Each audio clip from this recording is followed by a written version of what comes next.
due diligence in his eyes for what responsibilities are. It's really a great program. Without it, a lot of these students would never have seen college and really would never have even thought about going to a lot of colleges that they end up going to. But they told me a lot about the SATs and about college, because before I didn't know all the procedures for SATs, and I was like clueless basically. What I've learned in this year is about college and SATs and ACTs and which ones are right for me for the college I want to go to. I want to go to Harvard, and I was told I need to take the SAT subject test. They encourage you to apply to college. They try to make that your number one priority, because it should be. If you want to get a further education, you need to.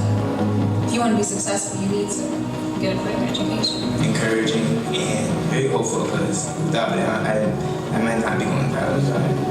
Very inspirational. I mean, you walk out and you feel like, wow, I have to give back. I have to give back to my community, and I have to help the students achieve what they don't even know that they can achieve.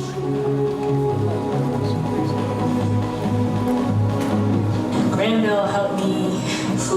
First, it became like a foundation. It laid out a foundation for me. If you follow these steps, then you can get to where you need to be. I think that Granville is a great opportunity for these girls to broaden their horizons, to tap into their inner selves and really get to know what they have to offer. What I like most about Granville is that it teaches me how to be responsible, how to deal in the business world, it prepares me. It's good for him to come somewhere else and see that everything about that is training him, that here is the academy, it's also training him with the same. I feel here at Granville it's more hands-on, and I feel we are getting just a little bit more attention here at Granville than we would in our schools. They're mainly teaching us how we should work to get to college, to get towards college. And not a lot of people do that, and not a lot of people know how you're supposed to work, and this program teaches you how. It is a very important thing, and I think it promotes self-confidence in young people also when they're dressed properly. So I have come to really appreciate Granville as a parent and as an active participant. Little things like Toastmasters that taught you how to talk, in front of all types of people. Taught me, keep connections and relationships with people, because they won't forget you if you don't forget them. It just taught me how to really promote myself. Self-esteem is of the utmost importance, because if you don't first believe in yourself, then no one else is going to believe in you. If we can get them to understand how great they are and to have confidence in themselves, then the world will be an open door for them. One of the main things that we try to teach them is how to respect others, how to respect their elders, how to go out and help other people, and to give back instead of always taking and getting. I think it's teaching me how to be more respectful towards adults, and to respect my friends more, and to become a mature leader. But what I've saw in the year that he's been here, he's been in the self-esteem class with Ms. Cole as his teacher. But Rob, I see a change in him. Somewhat. So, you must respect who? So, then you start respecting next. Teacher, awesome, right? Why is it important? So far, I would say the most fun part about Granville is probably the trips we go on, because it's a real fun experience, like the college tour, to get a sense of kids, to see other places to wonder. So far, I like the classes and the convention trips. I know that Granville, from what I've seen with the youth and the young adults that have come out and the alumni that have come back, everybody's doing something wonderful. And that's what my expectation is for Robert to gain from Granville.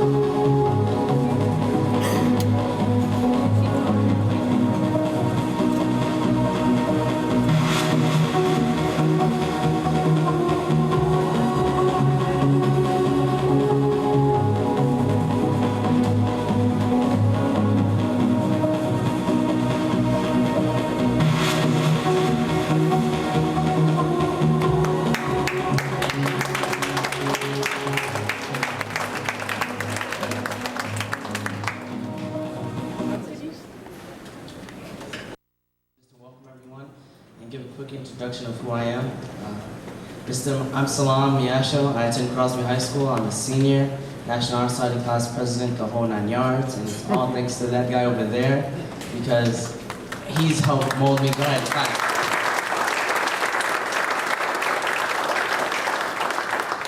From the start of 6th grade, I was a troublemaker, you can say. But I was introduced to Mr. Mosley in 7th grade, and from then on, he's been helping me out, getting me to different programs such as Where the Y, and it's been a great experience. With Granville, I've been to Cleveland, Ohio, all the way to Maryland, all the way to DC.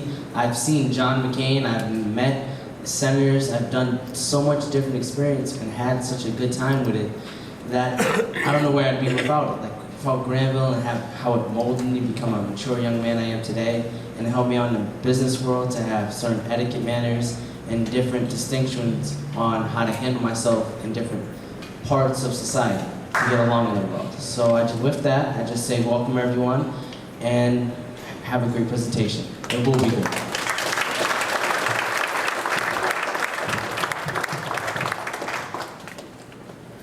Thank you very much. Give another round of applause. Salam is the example of what we want, the finished product, in terms of what we want to do with our youngsters, because there's thousands of youngsters like that in Waterbury and across the country that just dying for mentors like us to come and help. And I love Salam and all our boys. First, we want to pay honor to God because we know where the real source is coming from. Also, there are 1,000 dignitaries here, and I'm not going to introduce them because we're going to get right into the program, but I am going to take the liberty to introduce my wife, who allows me to come out and do this. If my wife can stand up, I appreciate it. Give us a round of applause. Also, I have to recognize who he'll be speaking in a few minutes, Reverend Bill Granville, who really planted the seed that has grown. Now we have thousands of folks all over the country that have college degrees, that are engineers and doctors and lawyers because of Reverend Bill Granville. Give Reverend Granville a round of applause. Now, the reason why we're here is to save our young black boys who are falling off a cliff and get them to thrive, get them to excel.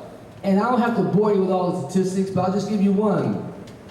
47% of our urban boys throughout the country are not finishing high school, and most of them are ending up in the criminal justice system, and you know that. We have the ability, we here are the answers to their problems. 3 weeks ago, Colin Powell, one of my role models, addressed a graduation class at one of the most prestigious schools in the country in South Carolina. And you know what that is? South Carolina State University. Okay? And just to paraphrase Colin Powell's remarks, he said, we are the answers to our youngsters' problems. We can't wait for Superman. We can't wait for the president, the governor, or the local board of education. We have to do it ourselves. And we know we can do it because we look around the room now and all the gentlemen here, we are all accomplished in our fields and we grew up the same way. We grew up on Bishop Street and down in the projects in Bridgeport, the projects in New Haven. And we overcame. And the reason why we overcame is first we had God in our lives, and basically every time we came to a crossroads in life, we had a mentor there to tell us which way to go. We had thousands of mentors, and that's what we want to do today. We want to recruit a whole army of mentors that are going to work with our youngsters, not just in Waterbury, but across the state. Now, we have Bridgeport represented here. Bridgeport, let me hear you. Bridgeport's here in the house? Okay. All right. We have Danbury in the house. Danbury. All right, we have New Haven in the house. I know New Haven's here too. We have folks from all over the state here because we recognize what the problem is, and also we have the solution. We have the plan. It's not a secret plan. It's essentially getting mentors to volunteer to help. We have an action plan. Part of the action plan this summer July 23rd, we want to take a couple busloads from every city, at least one busload for every city of adult men and adult young boys down to the Harlem Book Fair. It's a literary festival down there. I watched it for years on TV, and I had the pleasure to go with Michelle Zerbanger and her book club last year, and it was intoxicating. My wife had to literally drag me out of there, and most of it is geared towards youngsters and teenagers. We want to take them down there so they get infested with wanting to read, because we all know readers are leaders and leaders are readers. Now, before I turn it over to Reverend Granville, a couple housekeeping things. First of all, many of you pre-registered. Please go to the workshop that you signed up for. Please, those of you who pre-registered, go to the workshop that you signed up for. Also, those of you who did not pre-register, in your book, it outlines the workshops. We have some of the most talented people in the state, in the world here, running these workshops. So please look at the workshops and pick out something you enjoy and go to the workshops. Now, without any further ado, I'd like to introduce you to a young man. He's about 20 with about 50 years of experience. And he had this brilliant idea because he was a thug in Trenton on the way to jail. A guidance counselor saved his life. He went to Delaware State University, HBCU by the way, magna cum laude, math and science, ended up being senior vice president of Mobil Oil, making millions when he was over in Saudi Arabia training those indigent Saudi Arabians on all this high-tech equipment. He said, if I could do it in Saudi Arabia, I could come back and do it in Trenton. And in 1983, he started the Granville Academy. Then in 1992, he took it state or nationwide. And these boys here are the result of the work that Bill Granville has done. Let's give Bill a loud round of applause. Bill, it's all yours.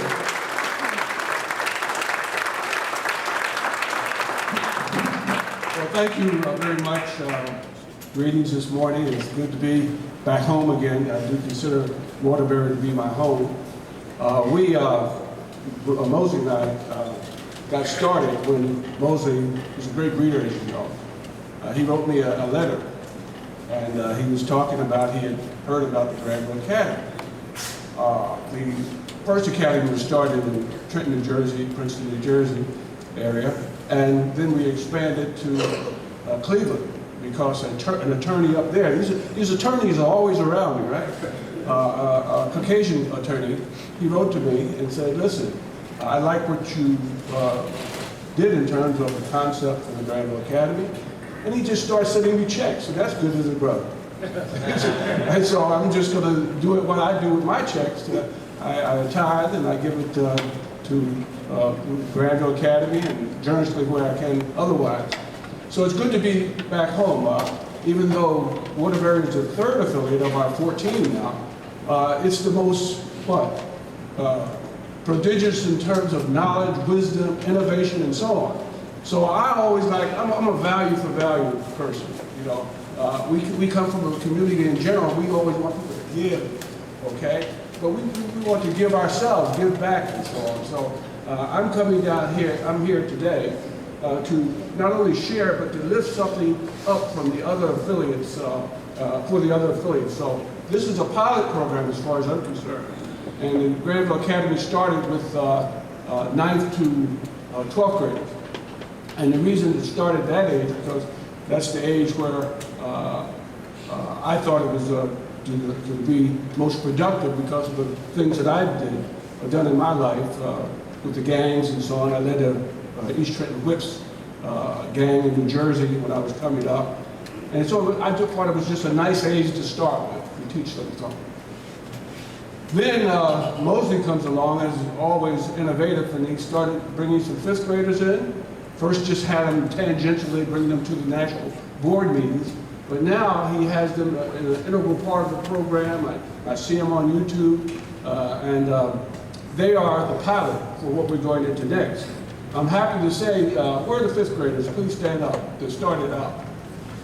Give them a round of applause. Stand up. We started in the fifth grade.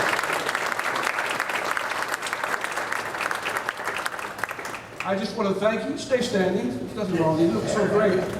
I just want to, you started in fifth grade? Stand up.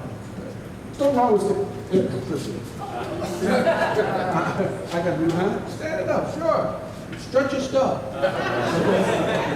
You guys are pioneers.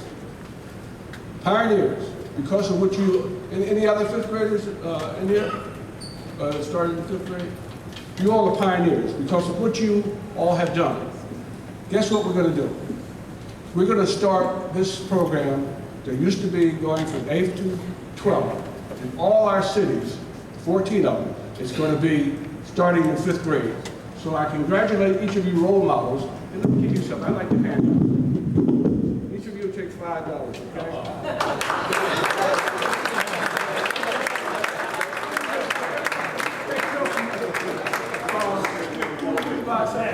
I know somebody can buy this up. Who's the good finance person? All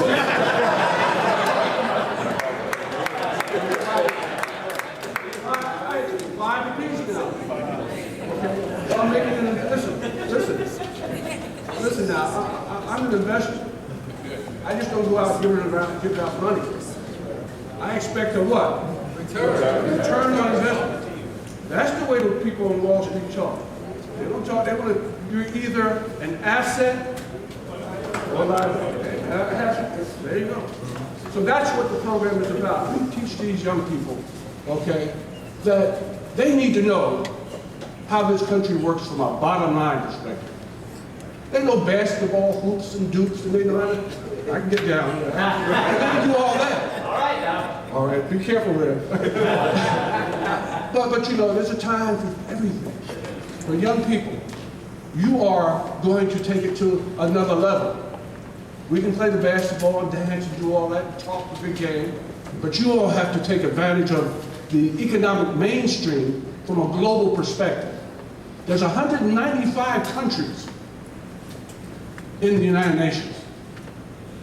Most of the people who see vision and want to make it and so on, guess where they want to come? Right here in the United States. And what we have going on here is our best and brightest young black people and Latinos are in the jail. We got to stop that. And I so much appreciate all the adult men, the women, they're always with it. God knows if it wasn't for our women in our community, where would we be? But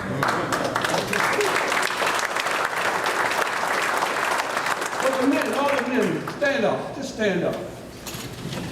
When they talk about black men, Latino men who are not doing anything for their community, they're liars. You are a testament to that. Here you are on Saturday morning. I play golf, and I know a lot of you out there do too. You can be out golfing and so on. You chose this day as to where you'd be. And this day, you're serving the Lord through these children. Thank you very much. So we need to take all this good stuff that's coming out of Waterbury. And we have to mold leaders like the Mosley and his team. I don't want to name them all, men and women, that I've seen over the years. And I watch. And I consider, as I said, this is my second home. I love coming up to Waterbury because of people that just have it in their heart. So I just want to wish you all best wishes for continued success. And let me tell you a few words about where the Academy is going. The Academy is teaching things that, you know, that you won't find in the schools. Sometimes I think they, so I said, Reverend Moses, what did you preach? I'll be with him tomorrow. Right? Okay. Oh, okay. Praise God.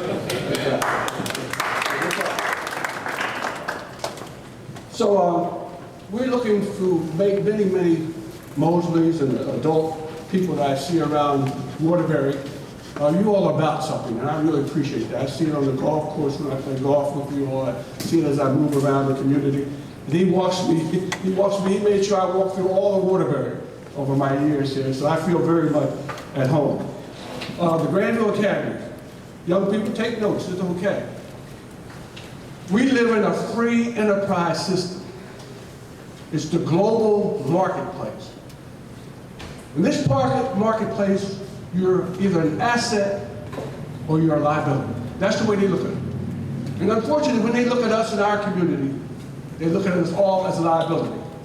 We're going to have you one day in our jails or working here, there, and so on, but you're not going to be in part of this really free enterprise system. So go ahead, you might as well try to go get a basketball and see if you can be a LeBron James or what have you. But don't you try to tamper with our system of capitalism. Oh, those dirty capitalists. Say free enterprise if you will. But what we have to know is that we live in a capitalistic country, a capitalistic world. And we have to understand, even if you feel it's the enemy, you have to understand how it works. And they work on the basis of the things that I'm talking about today. The global marketplace. You have to know the interaction of supply and demand, determining prices. We have that in curriculum. People might not, we might have to have some upcoming speed to get people up to speed and so on. You know, be nice boys and nice girls and don't be on the street and so on. But our ultimate objective is to get them to understand such things as supply, demand, determination, pricing. They have to know what our balance sheet is, income statement, cash flow. Where are my finance colleagues out there? How many brothers and sisters in there? There you go, you know what I'm talking about. They have to know that net worth is what's important. You see the drug pushers and so on out in the corner. Hey, you know, money in their pocket and so on. That's it. That's all they have. And quite frankly, that can be snatched away from them, and it is. They just keep repeating over one another's pocketbooks. So it's a dead-end thing. And they'll if they wanted to close down, the system wanted to close down the drug problem in this United States, they could do it.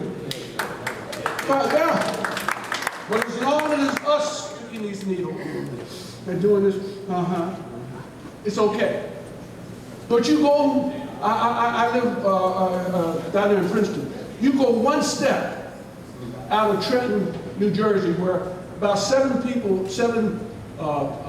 a month are dying down in Trenton, New Jersey. You go one block out of that, they got you. And they're going to take it. What are you doing out there? I think of it, Reverend Mosley, I said, just like when I used to go to South Africa. And thank God I've had the opportunity to go to over 80 countries while with ExxonMobil. But down there, those people, right, there you go. That's what they call it.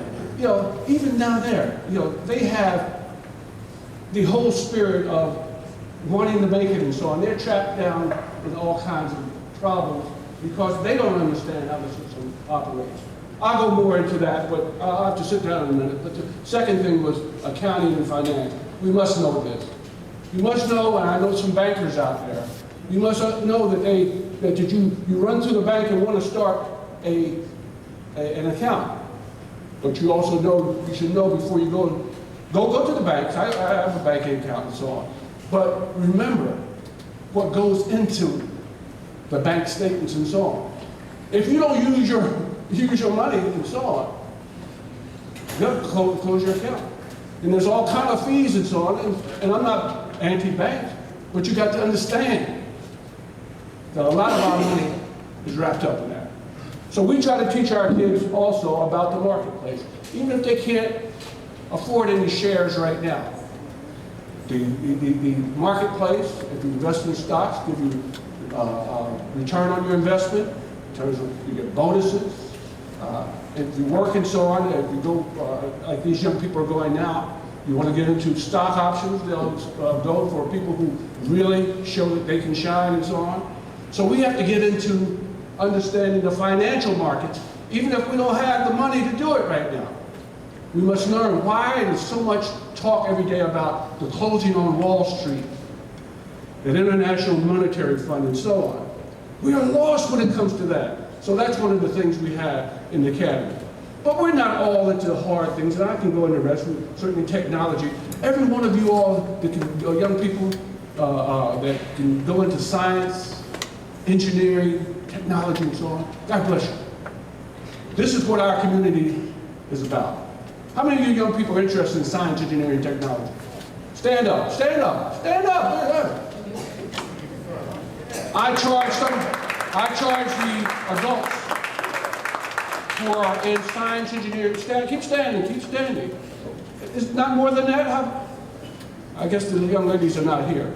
What I want you to do, okay, is get behind these young people, the ones that are in science, engineering, and technology. Let them know that the CEOs, the presidents, and the board of trustees, and the board of operating boards, and so on, of these giant companies and so on, this is what they have, the skill they have. And those of you who have that skill, you can make it to the top. I'm a member of the Executive Leadership Council. There are 350 African-American men and women in that organization. Okay, people like the head of American Express, you can sit down now, is a African-American. The head of Xerox is an African-American woman. It's a man at American Express. That's 350. You go to, what is this, McDonald's? The president and CEO, the black man. That's why you see the basketball tournament every year, okay? Because, you know, you can be lively and make money as well, right? Check that out. There are other opportunities out there for you. Other than teaching, right, and preaching, right, and other things. Although we are ambassadors, we really can take it to the next level. We really know what you know. So I'm just so happy. I could go on and on, but I see Moses likes to talk as well, and I know he could give the same message. But he's doing something that I want to see happen in other buildings. He's laying the foundation. He's laying the foundation for you all to take it to the next level. He could have rushed into some of these things I'm talking about, accounting and finance and so on. But he chose to say, listen, let me deal with the human being first. Then these other things are coming. So I really like what Waterbury is doing. So give yourselves a round of applause. Even if you're not actually involved in what's that thing? Yes, we can. We can do it. Stand up, young man. You, yeah, it's you. Stand up. Yeah, you can stand up. Come up here. Yeah, come on up here, both of you. Come up. I like the idea you standing. What's your name? Look, what are you interested in? Come on, you. I see you someday being chairman of one of the biggest corporations in America, making millions and millions of dollars. Okay, but not just taking for yourself, sharing with your community, remembering what Reverend Mosley, I can call him Reverend Mosley, and his team are doing here in Waterbury. Okay? I can see it in your eyes. And always look at people. You have anything to hide? Look me in the eye. Okay.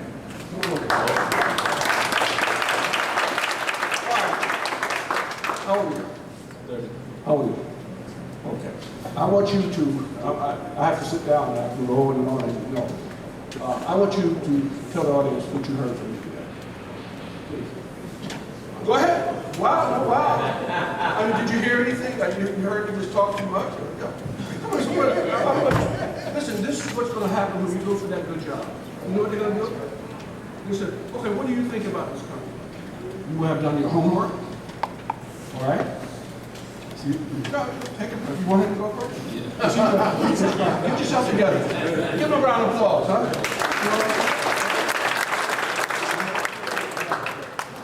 Okay, stay here with me. All right, Tony. He wants to coach you. You're going to coach you. I want you to tell anything you've heard today. I want you to tell me what are some of the things you've heard from Attorney Mosley and me and what we've said today. As much as possible about making it in the mainstream. What did you hear? You can achieve many things if you try hard. Go ahead. Talk a little louder. You can achieve many things if you try hard at it. And that's good. Anything else? How old are you now? 14, What grade? 8th grade, What do you want to be? an engineer. Engineer?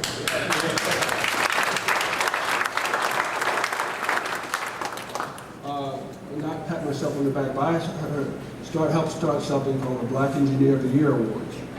Every year, they have a big conference in February. Now in Baltimore this year, it was in Washington. We're going to have it in Philadelphia next year.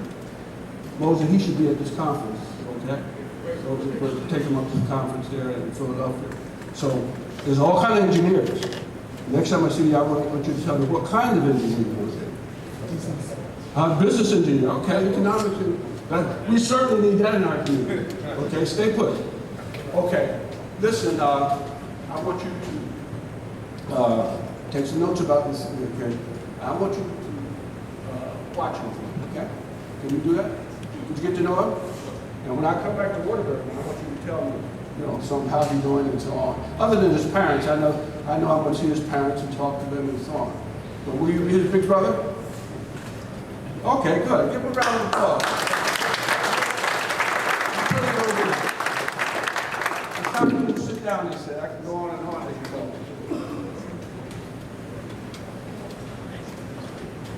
Right, I want to hear. All right. 5 and 5, who can change this score? Who can change this score? I'm not sure. All right. You'll both get 5 apiece, all right?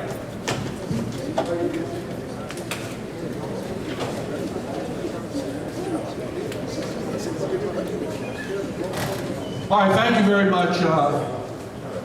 As you know, I can go on and on. But I'd like to end with a little note, and I won't be long. The Leviticus blessing found in the book of Numbers, chapter 6.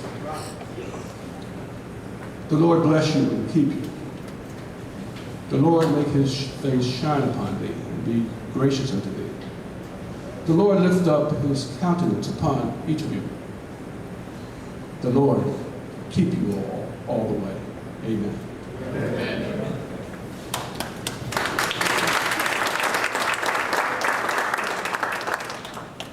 First of all, I would like to give honor to God, to my pastor, Pastor Blue, to all the clergy, to Attorney Mosley, and to Mr. Granville. Attorney Mosley told me to introduce myself. My name is Robert Blue Jr. I go to Wallace Middle School. I'm in the 8th grade. I've been in Granville since 5th grade. And Granville is a really great program. I'm here today to introduce Dr. Edward Joyner. Dr. Edward Joyner began his education career at Hill House High School in New Haven, Connecticut in 1970 and spent 41 years in education as a high school social studies teacher, assistant principal, college professor, and college administrator. For 20 years, he led clinical systemic interventions for the most comprehensive school reform model in American education at the Yale Child Studies Center with Drs. James Comer and Norris Ames.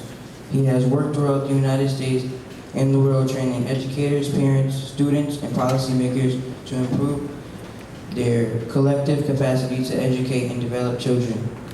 His research interests include leadership, program evaluation, community building, effective teaching, and child and adolescent development with a specific emphasis on Black and Latino males. Joyner was the architect and co-principal investigator of the School Development Program's Systemic Intervention Project, a historic attempt to work with the entire school districts to improve student achievement and personal development. The project engaged rural, suburban, and urban schools throughout the United States. The Asheville School District in North Carolina may have been the only school district that has ever eliminated the achievement gap between Black and white students in mathematics. Dr. Joyner also worked with youth gangs in New Haven in the 80s to help transform thugs into warriors. He has authored articles dealing with systemic reform and co-authored 6 books addressing child development and large-scale school reform issues. He was also the author of the Ebony Jack Guide to Black Student Excellence. He has evaluated a variety of education and social services programs, including the doctoral program for Long Island University and the retrospective assessment of participants in the first integrated kindergarten class in Shaker Heights, Ohio. The latter was the subject of an ABC special in 2005. He has lectured widely throughout the United States, Canada, England, France, and Puerto Rico on matters related to school improvement and youth development. Edward Joyner retired in 2005 as the executive director of the School Development Program at Yale University, where he was also assistant professor of child and adolescent development. He is currently the director of the 5-year Masters in Teaching program and an associate professor of education at Sacred Heart University. He is the husband of Shirley Love Joyner, an administrative at Hill House High School in New Haven, Connecticut, and the father of Monica and Edward Jr., both educators in the New Haven Public Schools. He has a grandson, Edward III. And I would now like to introduce Dr. Edward Jr.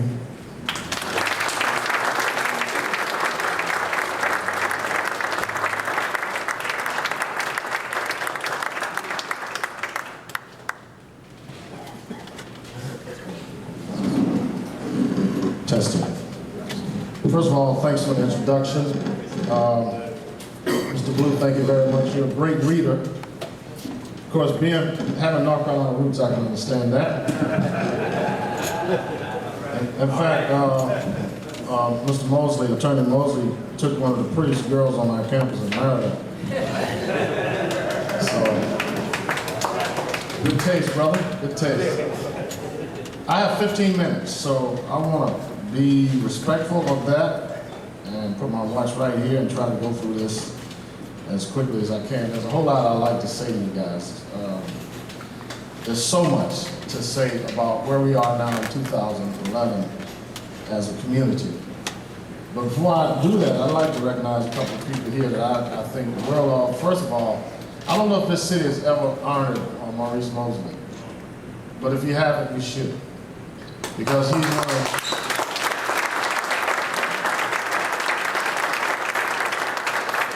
and if you haven't and you don't, I'm going to do it myself. I'll call a meeting and honor him.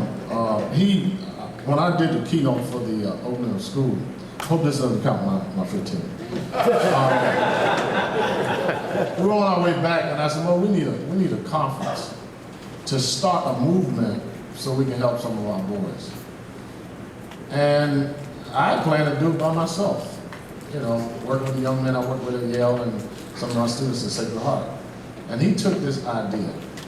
I put together a prospectus. And he and Jerry Poole, who was another person we should honor.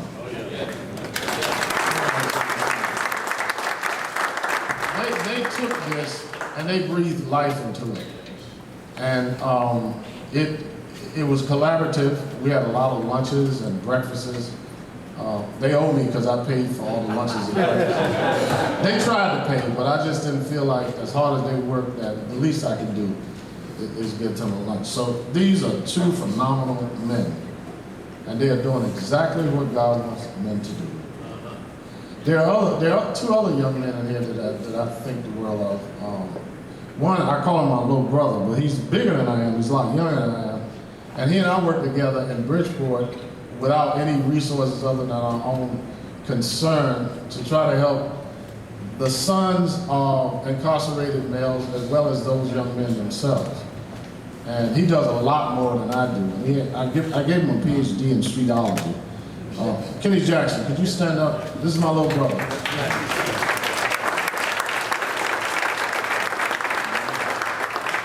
And then back in 1970, when I was at Hill House High School, I had a chance to, I hadn't started coaching him, but I saw one of the greatest high school basketball players I'd ever seen. And for a time, we were members of the same church.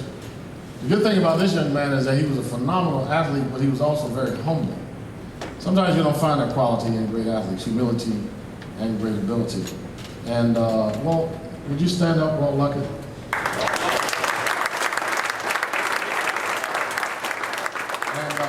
And then, of course, last but not least, I lose track of time, but I do remember some years ago I was invited to do presentations for the Texas Education Agency in Austin, Texas. And I was very pleased to know that the deputy commissioner at that time was a brother, Jay Cummings. And at that time, we all had this nice national network And we really tried to bring together authentic people, people who really understood kids, not as statistics or as part of research, but they actually knew real children and they interacted with them. And Brother Cummins had me present for, I think, 3 days in Austin. And I was so pleased to know that he came all the way here from Houston, Texas, for free, to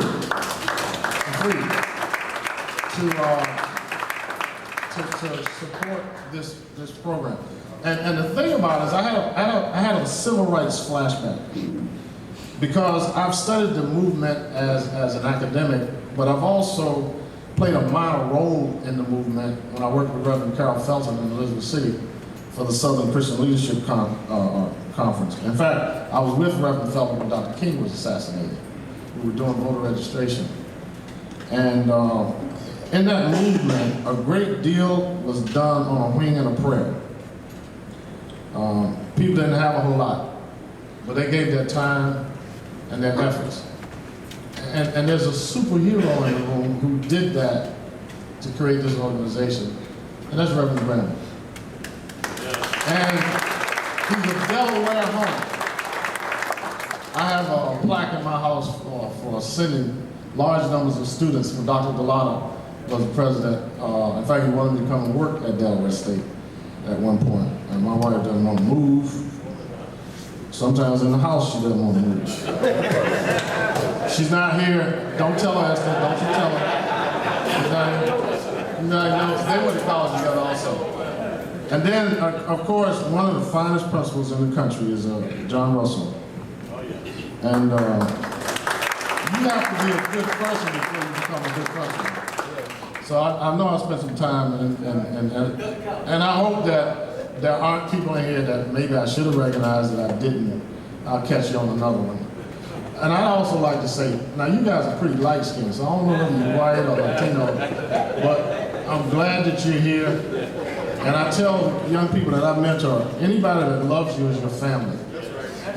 Complexion has nothing to do with it. So it's important that we always make people feel welcome, even as we are talking about some very serious issues in our community. Now, when I did a commencement speech last night at Lincoln College, and I let people know that Lincoln was one of my favorite presidents for obvious reasons, and that so was Lyndon Johnson, which was probably the greatest domestic legislation we've had in this country, as was John Adams, who defended the slaves in the homicide trial.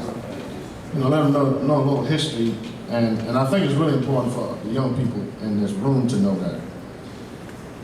What I'd like to do is say something quickly that can resonate with the ministers in the room, with the young men. I didn't know there'd be as many young men here today. I thought it would basically be a bunch of middle-aged to 30s to middle-aged to old geezers like me. But since we have all these young men in the room today, I want to really say something to them. And I am a teacher, so I think I can do that. And the title of what I have to say is It Takes a Village, the Origins of a Universal Human Imperative. And Reverend Granville, I have a dear friend in Trenton, J. Stanley Justice. I don't know if you know him. He's one of my best friends. He's also one of my little brothers. You haven't met your other little brother, but you'll meet him. He is a little brother. He's not big as you are, but he's working on his doctorate now in theology. He really is like a brother to me. And he is doing an AIDS outreach in Trenton. And the theme was that it takes a village. Now, you know that term has been used so much now that it can use some of its power, lose some of its power, but I didn't want to do that. So he asked me to put together a position paper so that he could help the other ministers in Trenton understand the meaning of that metaphor. And so I did a little research, and I know that Hillary Clinton got most of the credit for using it in a book title, but we were using it in the program I ran at Yale much longer than that. And of course, it's been used for a long time to help educators, community activists, and parents understand the need to work together to educate and develop children. They cannot learn everything they need to learn in school. In fact, some of the things they need to learn in school are not taught because we're chasing test scores. What we're chasing is an answer on a multiple choice question. And we know that we need more than that. And we also know that that test score is not the final verdict on how intelligent we are. All you have to do is read the story of Benjamin Mays, who went to high school when he was finished high school when he was in his 20s. And you can read the story of other people who didn't do well on those tests, but they did phenomenally well in life. And so it's so important for us to understand that and help. In fact, the thing you need to do well academically is to read well, have a broad vocabulary, and be able to write in standard language. You can't do it with Ebonics. Dr. King didn't give the "I'll be having a dream" speech. He couldn't have given that speech and gotten the type of recognition. And if you're a rapper, your contract is not in Ebonics, it's in legalese. You're going to need Mr. Mosley to interpret that contract for you. And you can't go in a corporate bedroom. I'm thinking about Donald Trump. Don't get me started with that. But you can't go in a corporate boardroom with your pants hanging off your behind, talking about "what up, dog." You can't do that. That is not. So this whole notion of the whole village is a proverb that was probably created in many different places simultaneously, where people were struggling to build a community and to solve the vexing problems that are part of the human experience. What we do know is that it speaks to an indisputable truth. To be human is to suffer. And our suffering is only alleviated when we can count on the support of a loving God and friends, family, and others who dedicate their lives to improving the human condition. No one in our community should ever have to walk alone. And that's what you've done. This is especially important in faith-based communities and should transcend race, class, gender, sexual orientation. We should not be crucifying gay children. And gay children shouldn't be committing suicide because they're being teased. The God I worship does not hate. Now I know that might be a bitter pill for some people who have a more conservative interpretation of that. But when it said love thy neighbor, there were no adjectives. There were nouns. So it didn't say gay, straight, black, white, crippled, powerful, rich. It said neighbor. And that's really important. And I will never, and I think I'm in good company because Coretta Scott King and Dr. King himself, and I knew Yolanda had the same point of view. But I don't need their vindication. I know what's in my heart. And of course, these aspects of human expression have divided members of the human race from Cain and Abel to the present time. You had a man who killed his brother because God was pleased with his sacrifice. And every day in our communities, we kill our brothers because they look at us too long, because they live in the wrong part of time, or because they wear the wrong colors in the wrong part of time. And so there are iconic figures in both the Old and New Testament that offer lived examples that describes the courage, fidelity, intellect, and moral stamina that it takes to face up to and solve problems related to suffering and deprivation, and our own penchant for self-destructive behavior. See, young men, a lot of stuff that happens in our community now has nothing to do with the system. That's stuff we're doing to ourselves. There's not a white man in your house telling you to get up in the morning, pull your pants down, leave your books, pick up your iPod and go to school. There's nobody doing it. There's nobody standing in the library now telling you you can't get a book. George Wallace is dead. Orville Faubus is probably turned over several times, especially since we have a black president. And all those hideous people that destroyed young men like Emmett Till and those 3 boys in that grave.